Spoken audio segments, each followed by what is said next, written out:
পৃথিবীর ছাদ নামে পরিচিত তিব্বত রহস্যময় সংস্কৃতি আর আধ্যাত্মিকতার এক অনন্য ভূমি। পৃথিবীর সবচেয়ে উঁচু প্রাসাদ পোটালা প্রাসাদ রয়েছে এখানেই। এখানেই বসবাস করতেন দালাই লামা। হাজার বছরের বৌদ্ধ ঐতিহ্য ও ধর্মীয় সংস্কৃতির কারণে তিব্বত বিখ্যাত।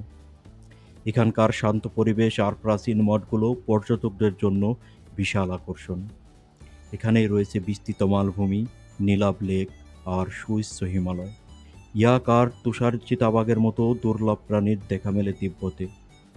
সমুদ্রপৃষ্ঠ থেকে ১৬,০০০ ফুটেরও বেশি উঁচুতে তিব্বতের অবস্থান। এভারেস্টের উত্তরাংশ পড়েছে এই তিব্বতের সীমানায়, যার উচ্চতা ২৯,০৩২ ফুট।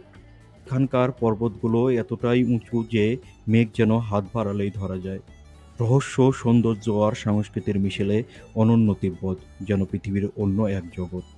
তিব্বত পৃথিবীর ছাদে এক রহস্যময় রাজ্য।